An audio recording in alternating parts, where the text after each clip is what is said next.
Fait que, moi, je vais regarder avec toi.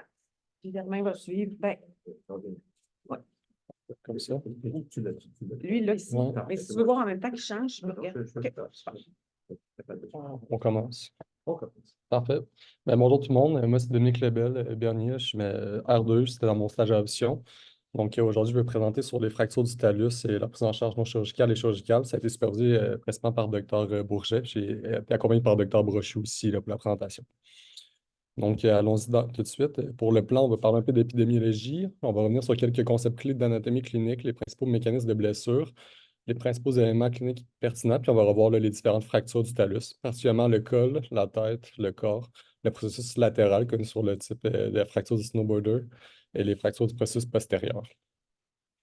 Donc, en termes d'épidémiologie, c'est quand même des fractures assez rares en tant que telles. On parle de 0,1 à 0,85 de toutes les fractures. Toutefois, c'est la deuxième plus fréquente pour les fractures du TAS. On parle surtout là, des jeunes sportifs ou des personnes plus mobiles. C'est principalement des traumas de haute énergie, notamment près de 50 des accidents motorisés, là. Souvent accompagnés d'autres blessures conséquemment, notamment les luxations et les fractures des os adjacents. L'incidence accrue là, chez les snowboarders, on va revenir un peu sur la physiopathologie, mais à garder en tête que c'est près de 15 des fractures des blessures à la cheville ces sportifs-là, des snowboarders qui se prennent avec une fracture du processus latéral. Euh, Revenons un peu sur l'anatomie clinique. Donc, c'est un os très intéressant, là. Donc, il permet la transmission là, de la jambe inférieure vers le pied. Donc, ça supporte une bonne partie du poids. C'est un os assez dense en tant que tel. Puis c'est celui qui a le plus de charge par unité de surface là, comparé à tous les autres os du corps. Il est divisé en trois parties, la tête, le col et le corps, là, pour lesquels on peut voir dans le schéma à droite. Vous avez un beau résumé là, de la tête qui est en rouge, le col en vert, ainsi que le dôme talien et le corps.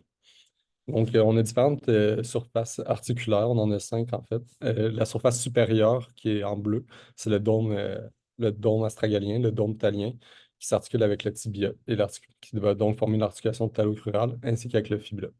Ça permet une surface de glissement de la cheville, là, donc principalement des mouvements de flexion et extension. Euh, Ensuite, on a la surface inférieure du corps qui s'articule avec le calcanéum pour former l'articulation sous-talienne. Est-ce que je peux descendre ici?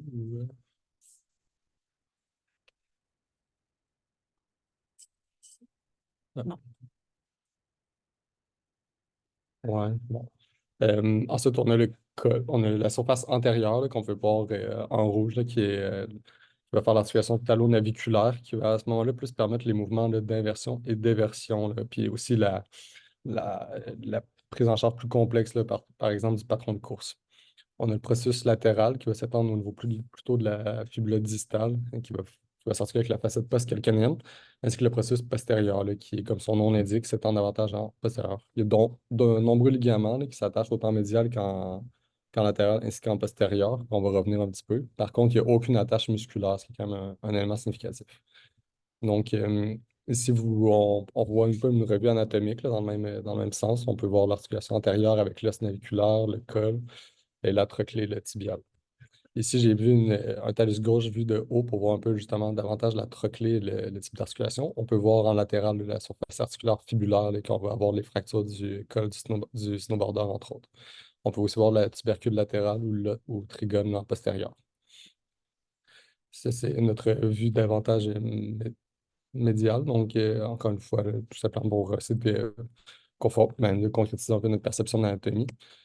Ça, c'est une vue postérieure avec les ligaments qui sont assez pertinents pour les fractures postérieures, justement. On voit le ligament deltoïde là, qui vient s'attacher au niveau du tubercule médial, ainsi que le ligament talofibulaire postérieur là, qui va être au niveau du tubercule latéral en tant que tel. Ça, c'est un ajout de Dr Bourget là, pour un peu conceptualiser là, les différents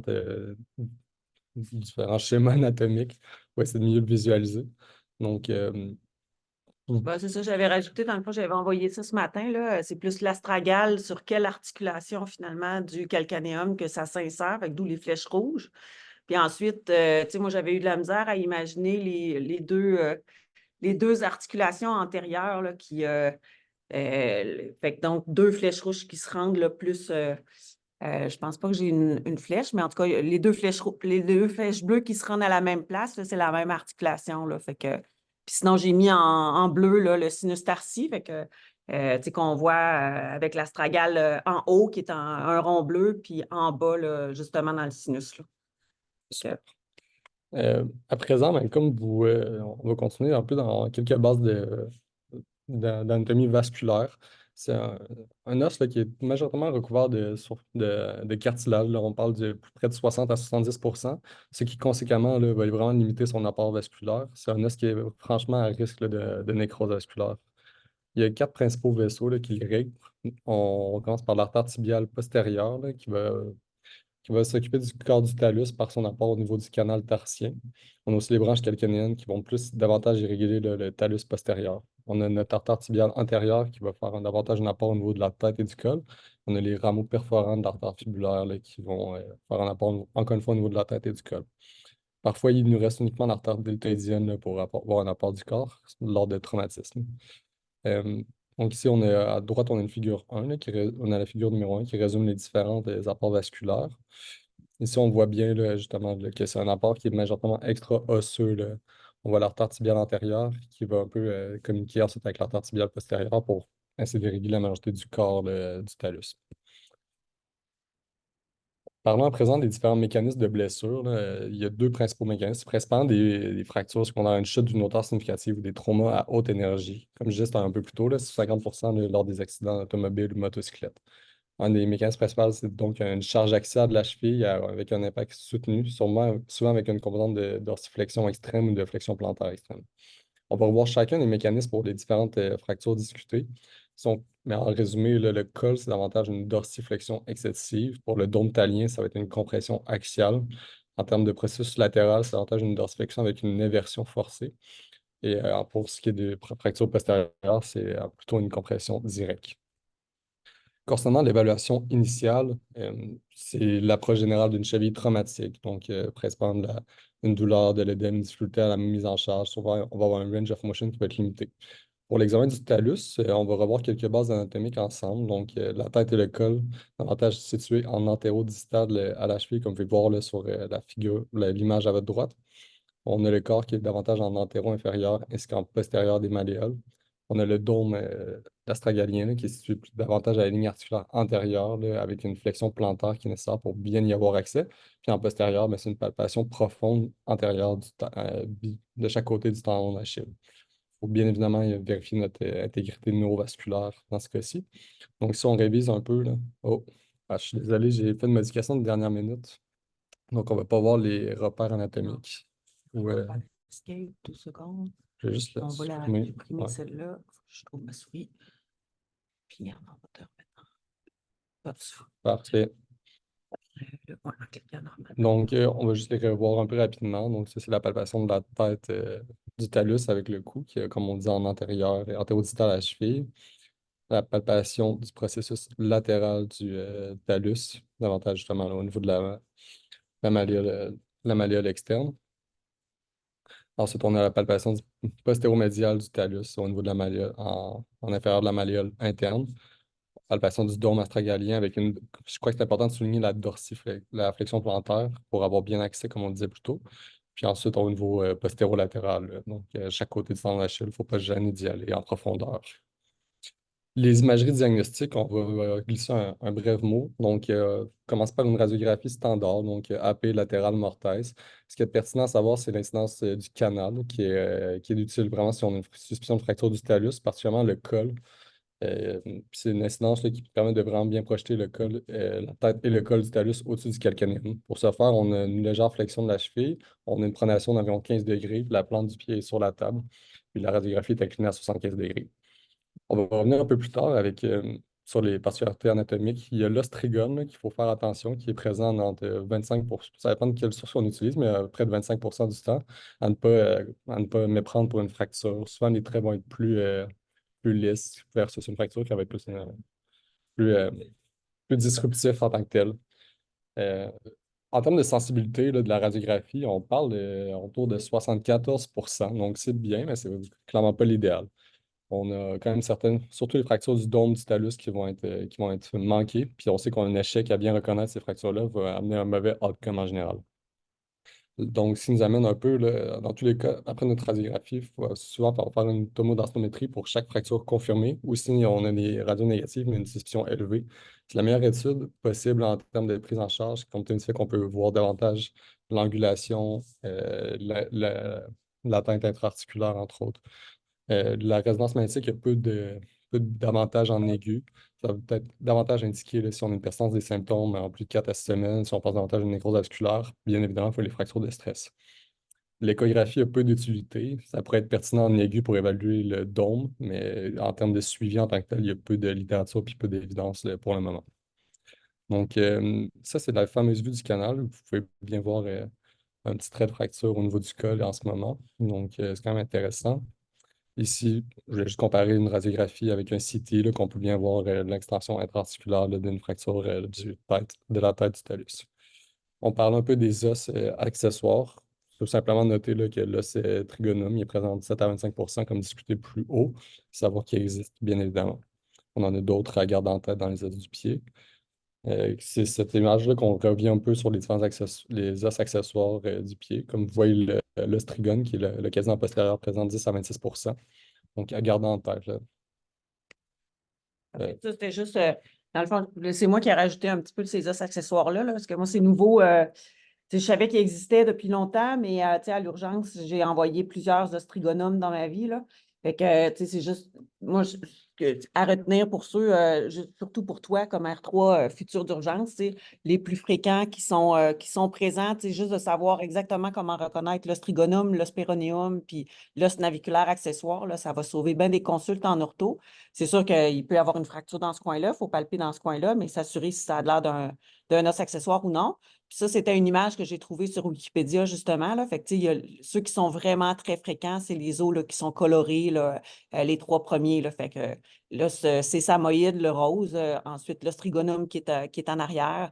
Puis le naviculaire accessoire qui est jaune. Là. Fait que ça vaut la peine de juste savoir les reconnaître puis pas les envoyer en ortho.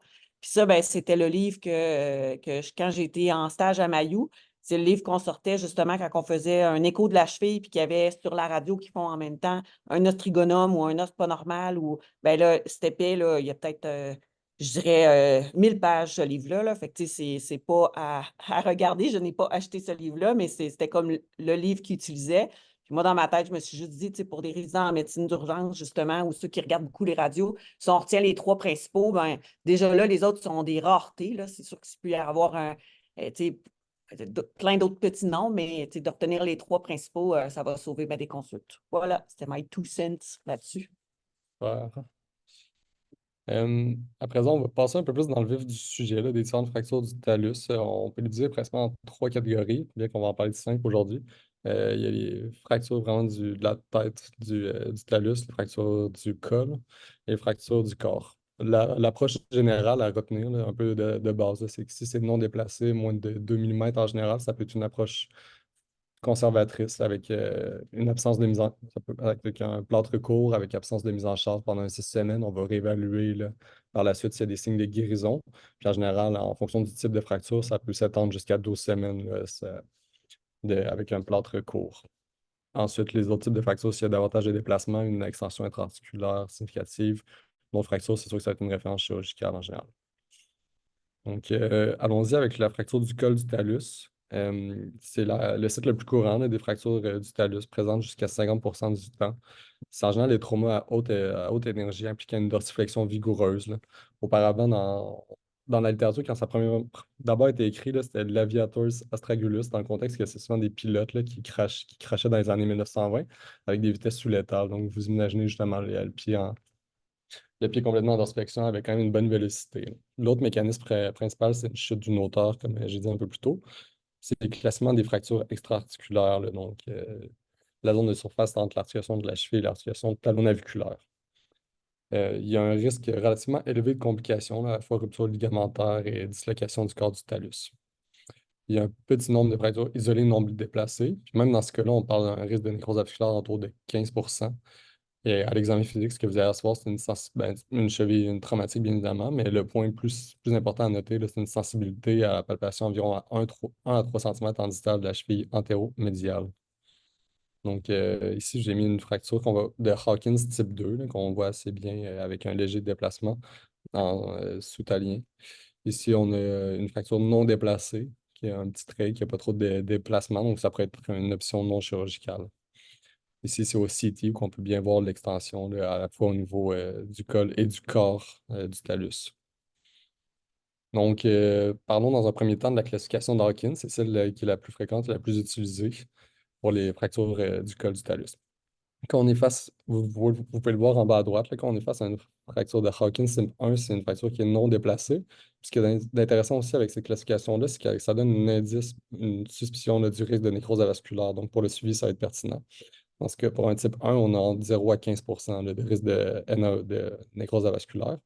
Pour le type 2, eh bien, c'est une fracture déplacée avec une luxation sous-talienne. Vous pouvez voir l'image B. Donc, on peut voir un peu notre début de luxation. Dans ce cas-ci, on est plus entre 20 et 50 de nécrose avasculaire. Pour la type C, on a encore une fois une luxation sous-talienne avec une luxation tibiotalienne. Là, on augmente quand même significativement le risque de NAV. Et enfin, en type D, ben là, on a complètement une fracture déplacée, une luxation talonaviculaire, en plus que la luxation sous-talienne et tibiotalienne. Donc, comme on a dit un peu plus tôt, là, pour les Hawkins de type 1, ça va être un plâtre court sans appui pendant 6 semaines. Ensuite, selon les signes de guérison et les radiographies de contrôle, on pourra commencer à avoir une mise en charge, encore une fois, ça avec un plâtre court ou une botte tension pour un total de 8 à 12 semaines là, selon l'évolution. Il va falloir ensuite débuter la rééducation avec un physiothérapeute. Il faut penser à orienter en orthopédie là, s'il y a un échec après 8 semaines, à la fois radiologiquement ou cliniquement. Donc, vu le risque de nécrose vasculaire significatif. Pour les Hawkins type 2, 3, 4 aussi, ou lors d'une exclusion du talus, là, ça va être une indication chirurgicale directement. Ici, ben, j'avais rajouté quelques imageries, là, quelques images pour mieux visualiser les différents types de Hawkins. Donc, vous voyez bien le Hawkins type 1 avec aucune luxation notable. Le type 2, on voit notre luxation sous-talienne. Par contre, l'axe tibiotalaire est encore préservé. En type 3, on a une luxation tibiotalienne, sous-talienne. Et en type 4, vous pouvez voir la subluxation aussi, le talon naviculaire qui s'est rajouté, là. Donc, à présent, parlons des fractures de la tête du talus, qui est la moins fréquente des fractures du talus. On parle d'environ 5 là. Conséquemment, il y a assez peu de littérature là, sur la prise en charge globale. Le mécanisme, dans ce cas-ci, ça va être une charge axiale importante là, sur un pied en flexion plantaire, par exemple une chute du notaire, encore une fois. Ça va souvent être en association, puis ils fréquemment s'étendre au niveau du col ou du corps, là, ainsi qu'au niveau naviculaire. C'est fréquemment des fractures qui vont donc être intra-articulaires. Le risque de nécrose vasculaire est un peu plus faible, on parle de 5 à 10 puis ces patients-là, en général, ont une mise en charge impossible. Puis vous allez même voir une sensibilité là, au niveau de la pression de l'articulation talonaviculaire davantage. Pour le traitement non chirurgical, encore une fois, le même principe, là. Donc, une fracture isolée non déplacée de moins de 2 mm serait une option d'un candidat non chirurgical. Ça sera encore une fois avec un plat de course sans mise en charge pour un total de 6 à 8 semaines initialement. On va demander des radiographies de contrôle juste pour ainsi que les signes de guérison qui vont guider là, la suite. L'orientation en orthopédie, ça sera les autres types de fractures ou aussi un déplacement plutôt significatif. Pour la fracture du corps du talus, on parle davantage de 13 à 23 de fracture du talus. À ce moment-là, on a un mécanisme, c'est des lésions à haut risque là, qui impliquent souvent le cartilage articulaire de la cheville et sous-talienne. Ça va souvent être une charge axiale directe là, sur la cheville, la jambe et la cheville, souvent avec une composante de supination-pronation. C'est assez fréquent là, qu'il y a une perturbation de l'apport vasculaire, là, donc le taux de nécrose vasculaire est plutôt élevé, là, donc près de 25 là, pour les fractures du corps du talus, puis 50 lorsqu'il y a une composante de luxation surajoutée. L'arthrose post-traumatique est assez courante, là, on va y revenir un peu plus tard, mais de près de 15 à 100 Pour les fractures intra-articulaires qui s'étendent dans le processus latéral, c'est un peu similaire aux fractures du col, là, donc généralement un accident de véhicule motorisé. L'imagerie, ben, encore une fois, là, c'est tout le temps un peu le même principe d'imagerie. On va commencer par les radiographies. Si notre suspicion clinique est élevée, ou si notre radiographie est positive, on va aller au scan. Si notre radiographie est négative, on a une suspicion élevée, il va falloir aller au scan aussi. Parce que pour le corps du talus, il faut avoir un alignement parfait là, si on veut un traitement conservatoire. Donc, c'est quand même un point assez important à garder en tête là, dans les évaluations de ces types de fractures. Pour la prise en charge conservatrice, ça sera donc une fracture du talus qui sera non déplacée, avec un déplacement de moins de 2 mm, puis aucun décalage en tant que tel. Ça sera un plan de cours, encore une fois, sans mise en charge pour 6 à 8 semaines, avec des signes de guérison radiologiques. Selon les signes de guérison, on va pouvoir poursuivre en deuxième temps début de mise en charge sur la tolérance. Si on a une absence de guérison à 8 semaines, il faut référer en orthopédie. Les autres types de fractures du corps du talus, ça sera directement orienté en orthopédie ou si on a un échec de notre traitement conservateur. Ici, ben, une fracture assez franche là, du corps du talus que vous pouvez voir là, sur la vue antéro-postérieure. À présent, une fracture un peu plus sportive que vous deviez sûrement connaître, c'est la fracture du snowboarder. Donc, c'est environ 10% des fractures du talus, mais par contre, jusqu'à 25% des blessures chez les planchistes de neige.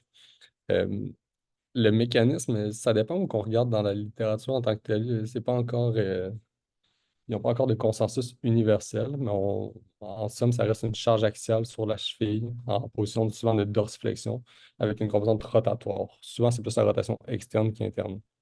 Ça pourrait être entre autres un atterrissage brutal après un saut.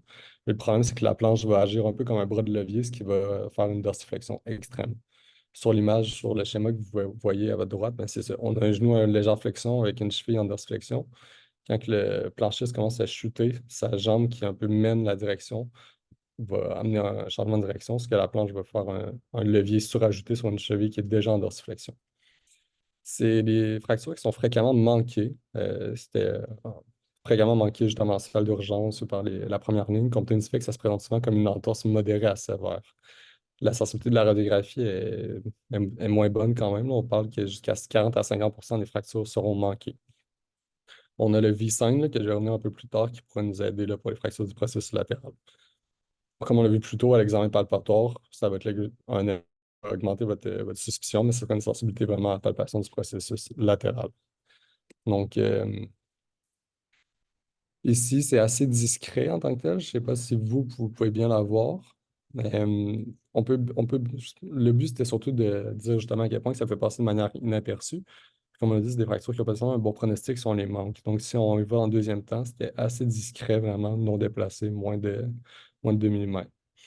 Après ça, je voulais vous montrer, c'est ça, sur un scan, une meilleure visualisation, bien évidemment.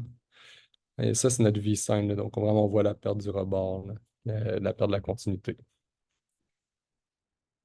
Bon, ça m'a pris beaucoup de temps hier. Il y a différentes classifications. J'ai pas encore, j'en ai parlé avec un de mes collègues en orthopédie, qui sur celle de Hawkins, celle de Boak, celle de McCrory et Bladden. Ça revient un petit peu au même, là. Donc, ben, surtout pour nous en tant que traitement conservateur, là. Donc, quand on est dans face à un type 1, ça va être des fractures vraiment là, du processus latéral qui sont un petit fragment déplacé de moins à 2 mm. Quand vous voyez à votre droite, j'ai mis la classification de McCrory and Bladden. Quand les type B, ben, c'est un fragment beaucoup plus significatif. Puis type C, ça va être des fractures communicatives. Donc, encore une fois, il manque encore de littérature là, pour la prise en charge idéale là, de ce type de fracture pour l'instant. On a des données observationnelles là, qui nous montraient que les chirurgies pour même des fractures de type 1 avaient quand même des meilleurs outcomes globalement, là. Souvent, c'était des fractures un petit peu plus compliquées, qui avaient moins de risques, qui avaient moins de nécrose vasculaire versus des fractures moins compliquées qui étaient traitées conservateur. Par contre, on est vraiment dans l'observationnel, c'est pas les plus grosses preuves dans la littératie jusqu'à présent. Donc, pour notre traitement conservateur, encore une fois, vous commencez à comprendre un peu, là. Donc, c'était un plan de cours sans mise en charge pendant 4 à 6 semaines. Si la douleur persiste au-delà de ce temps-là, il faudra aller au scan là, pour voir s'il y a une évolution non favorable.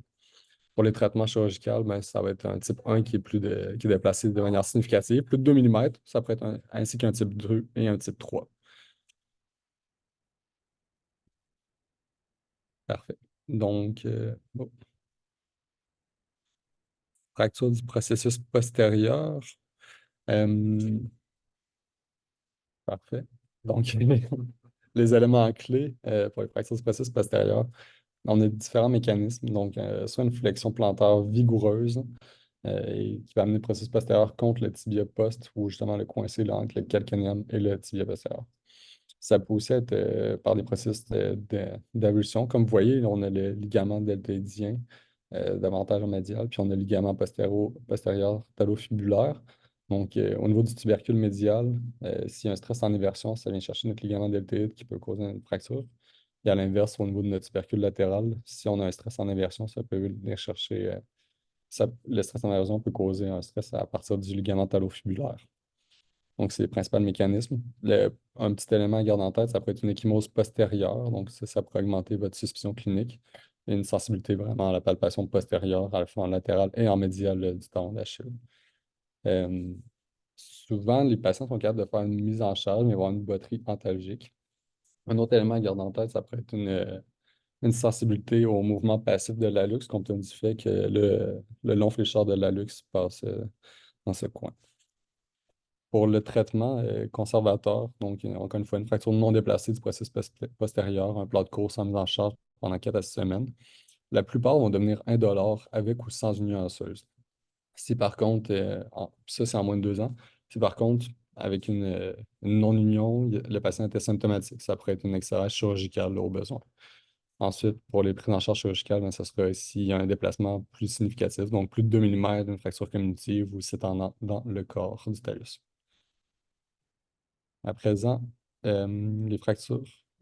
Ça, c'est une image. Donc, je pense que c'est intéressant aussi de la fracture postérieure qu'on voit bien là-dessus. Donc, quand vous remettez en tête l'image de la fracture du trigone, ben, c'est sûr qu'il faut garder en tête. Là, on voit que le trait est un peu plus disruptif. Comparé à un ostrigone, en général, ça va être un peu plus lisse là, à son pourtour. Et ici, on le voit beaucoup mieux, là, bien évidemment, sur le scan, d'où l'importance là, de penser toujours à compléter avec une imagerie plus avancée si on a une suspicion élevée.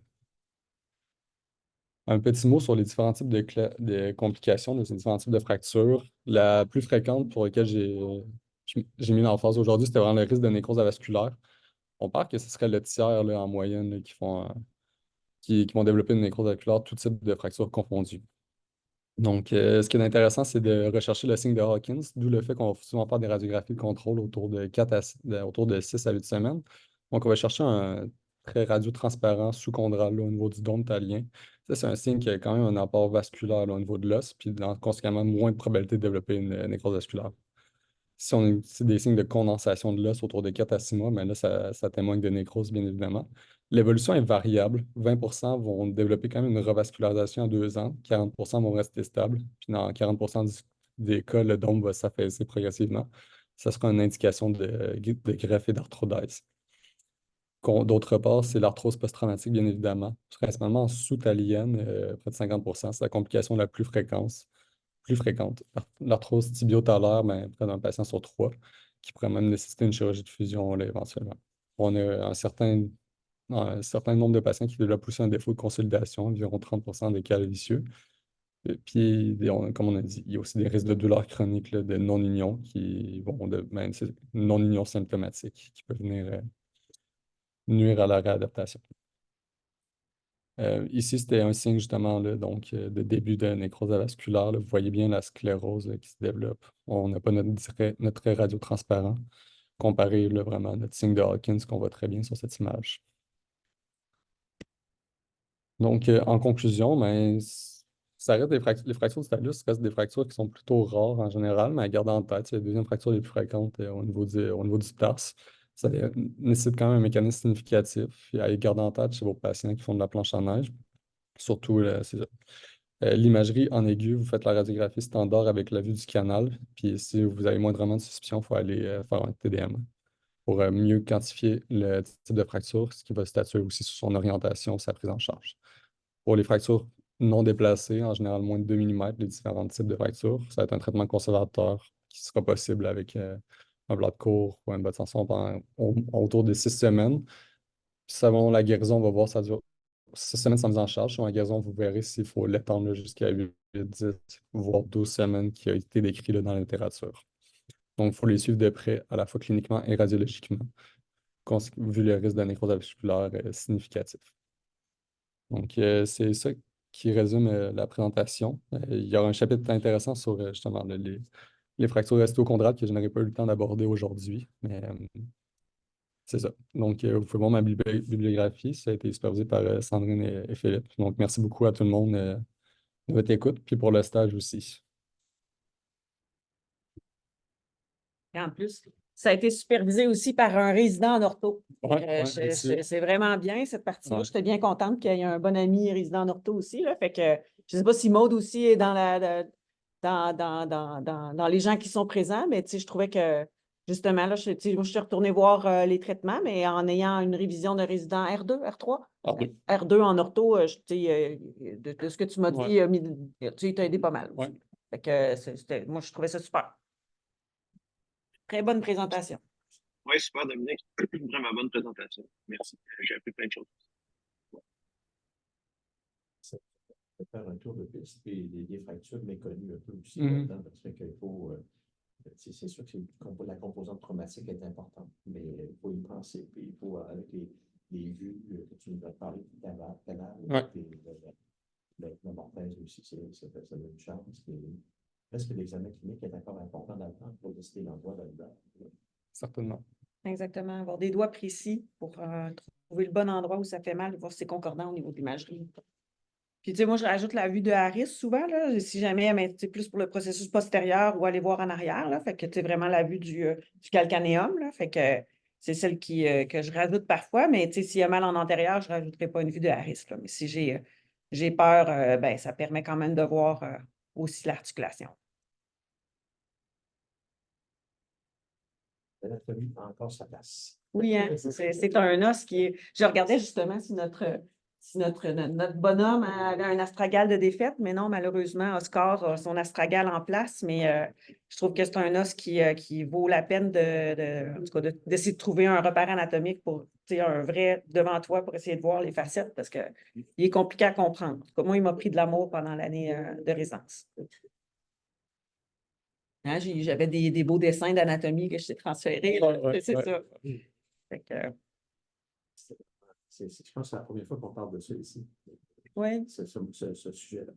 oui, de l'astragale, oui, c'est pas. Ça vient comme ça, les fractures chondrales, on a déjà vu des présentations, mais sur l'ensemble des fractures, c'est pas Mais il voulait te présenter sur les complications, pas les complications, les évolutions d'entorse qui sont anormales. Là, ben, je disais, tu sais, si on fait un survol de tout ce qui peut mal aller, là, ça faisait trop gros. Fait que c'est pour ça qu'on s'est ciblé plus là, sur, mettons, un os qui parfois peut donner des gros problèmes. Puis moi, j'avais une question parce que je n'ai pas révisé cette partie-là.